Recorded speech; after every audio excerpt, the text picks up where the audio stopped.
আপনারা জানেন যে আজকে ইলেকশন কমিশনে জাতীয় নাগরিক পার্টি এনসিপির পক্ষ থেকে দল নিবন্ধনের জন্য যে সকল কাগজপত্র এবং আবেদন সকল শর্তাবলী পূরণ করে আমরা আমাদের সেই কাগজপত্র এবং আমাদের আবেদন আজকে নির্বাচন কমিশন বরাবর দাখিল করেছি এবং আমরা যেই নির্বাচন কমিশন কর্তৃক যে শর্তাবলীগুলো রয়েছে সেই শর্তাবলীগুলোর অধিক আমরা পূরণ করেছি। 105টি উপজেলা 25টি জেলা কমিটি হয়েছে জাতীয় নাগরিক পার্টি এনসিপির।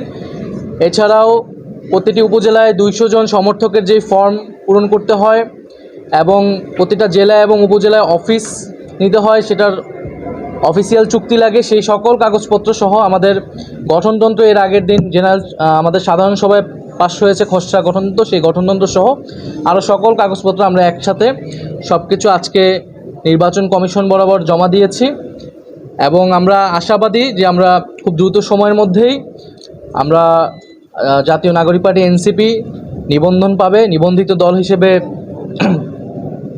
জনগণের কাছে যাবে।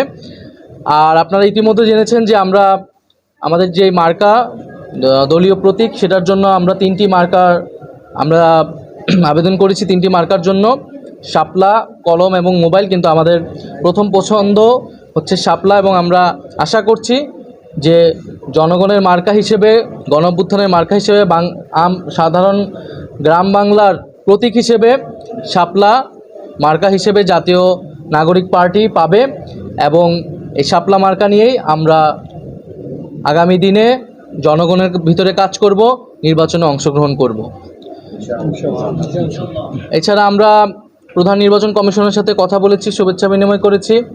সেখানে আমরা প্রবাসী ভোটাধিকারের যে বিষয়টি, সেই বিষয়টি বলেছি। সেখানে জাতীয় নাগরিক পার্টির যে প্রস্তাবনা এর আগেও ইলেকশন কমিশন এসে দিয়ে যাওয়া হয়েছিল, সেটি সম্পর্কে আমরা আমাদের জোর দাবি জানিয়েছি যাতে প্রবাসীদের ভোটাধিকার যে কোনো মূল্যে রক্ষা করা হয় এবং ওনারা এখনও সিদ্ধান্ত নেয়নি যে কোন প্রক্রিয়ায় প্রবাসী ভোটাধিকারটা নিশ্চিত করা হবে। ওনারা বলেছেন এটা দ্রুত সময়ের মধ্যে নিশ্চিত করা হবে। যদি আপনাদের প্রশ্ন থাকে,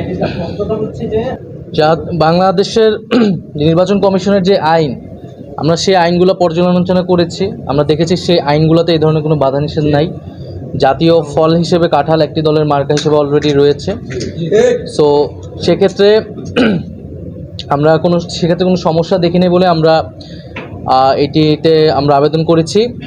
এবং জাতীয় প্রতীকের একটা কথা এসেছে, জাতীয় প্রতীক কিন্তু কেবল শাপলা নয়, শাপলা, ধানের শীষ, তারকা এগুলো মিলিয়ে কিন্তু জাতীয় প্রতীক। সেক্ষেত্রে আপনারা দেখবেন ধানের শীষ এবং তারকা বা তারা এই দুটি দলের মার্কা হিসেবে রয়েছে। ফলে সেক্ষেত্রে কোনো ধরনের আইনগত সমস্যা আমরা দেখি না। নির্বাচন কমিশনের সাথে আমরা এই বিষয়ে কথা বলেছি। আমরা শাপলাকে মার্কা হিসেবে নিয়েছি, যে শাপলা গ্রাম বাংলার আমাদের যে সাধারণ মানুষ, আমাদের যে নদীমাতৃক বাংলাদেশ, আমাদের যে খেটে খাওয়া মানুষ, তাদের সকলের কাছে পরিচিত একটি বিষয় হচ্ছে শাপলা। সেই জায়গা থেকে আমরা মনে করেছি যে জাতীয় নাগরিক পার্টি এনসিপি যেহেতু সাধারণ মানুষের, সাধারণ জনগণের দল হিসেবে গণ অভ্যুত্থানের মধ্য দিয়ে প্রতিষ্ঠিত হয়েছে এবং সাধারণ মানুষের জন্য তারা কাজ করবে, রাজনীতি করবে, সেই জায়গা থেকে বিবেচনা থেকে আমরা শাপলাকে সর্বোচ্চ প্রায়োরিটি দিয়ে আমরা আবেদন করেছি শাপলার জন্য।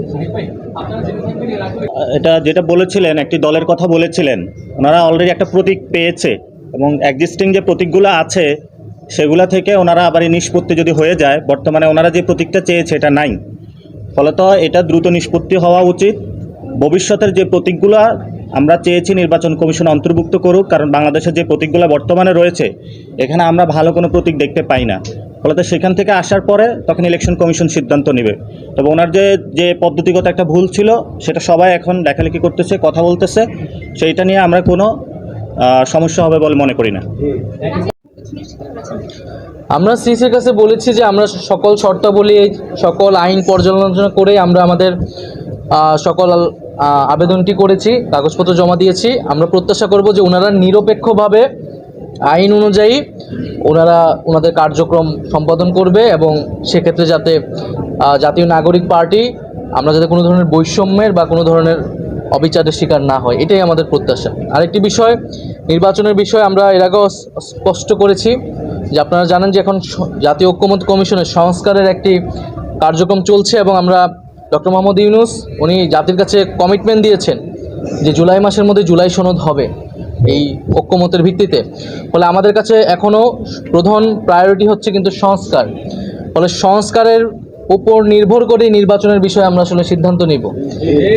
আর জাতীয় নাগরিক পার্টি এনসিপি আমরা বলেছি যে জুলাই ঘোষণাপত্র এবং সংস্কার এবং গণপরিষদ এবং বিচারের রোডম্যাপ এই সকল কিছু মিলে আমাদের এই মুহূর্তের রাজনীতি। তো সেক্ষেত্রে একটা নিয়মতান্ত্রিক প্রক্রিয়া হিসেবে একটা রাজনৈতিক দলকে আসলে নিবন্ধন নিতে হয়, শর্তাবলী পূরণ করতে হয়, আবেদন করতে, আমরা সেই নিয়মতান্ত্রিক কাজটাই করছি। কিন্তু আমাদের এখনও প্রধান প্রায়োরিটি, প্রধান কাজের জায়গাটা হচ্ছে সংস্কার এবং যে বিচার, সেই বিচারগুলো নিশ্চিত করা এবং গণঅভ্যুত্থানের যে আকাঙ্ক্ষা ছিল, এবং আমরা জানি যে আপনারা জানেন যে জুলাই আসতেছে সামনে, এবং সেই জুলাই মাসে যাতে আমরা আমাদের সে গণঅভ্যুত্থানের আকাঙ্ক্ষাগুলোর যে বাস্তবায়ন এবং গত এক বছরের মধ্যে আমরা আসলে কেন পারলাম না, আমাদের সীমাবদ্ধতাগুলো কি, এবং এই সরকার থাকা অবস্থায় সামনের সময়গুলো আমরা কিভাবে কাজে লাগিয়ে সেই দাবিগুলো পূরণ করব, সে বিষয়ে আমরা কাজ করব। ধন্যবাদ। এটা আমি উত্তর দেব।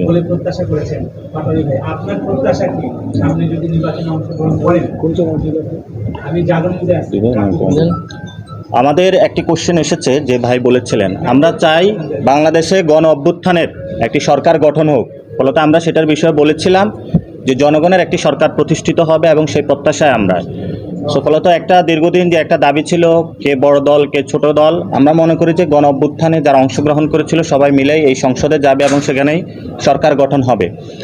আর আমাদের আজকের যে এখানে আমরা নিবন্ধন কার্যক্রমের জন্য সব কিছু জমা দিয়েছি, সাংবাদিক ভাইদের জ্ঞাতার্থে জানাচ্ছি আমাদের ভবিষ্যতে আমাদের দল থেকে স্বাক্ষরিত আহ্বায়ক এবং সদস্য সচিবের স্বাক্ষরিত সাইনে 3 জনকে দায়িত্ব দেওয়া হয়েছে। আমি আপনাদের সামনে তাদেরকে পরিচয় করিয়ে দিচ্ছি, তাদের সাথে আপনারা যোগাযোগ রাখবেন, আমাদের সব ইনফরমেশন তাদের কাছে থাকবে, আমাদের ইলেকশন রিলেটেড সম্পর্কিত সব কিছু। খালেদ সাইফুল্লাহ আছেন আমার বামে এবং জহিরুল ইসলাম মুসা ভাই আছেন, আর আমি টিম লিড হিসাবে থাকব। আপনারা এই 3 জন ব্যক্তির সাথে যোগাযোগ করবেন, আমরা প্রেস রিলিজের মধ্যে দিয়ে নাম্বারগুলো আপনাদের সাথে দিয়ে দিব। ইনশাল্লাহ আপনাদের সাথে কথা হবে, দেখা হবে রাজপথে। ইনশাল্লাহ আমাদের যদি পারি পার্লামেন্টে আমরা একসাথে যাব ইনশাল্লাহ, আপনারা প্রস্তুতি নেন ইনশাল্লাহ।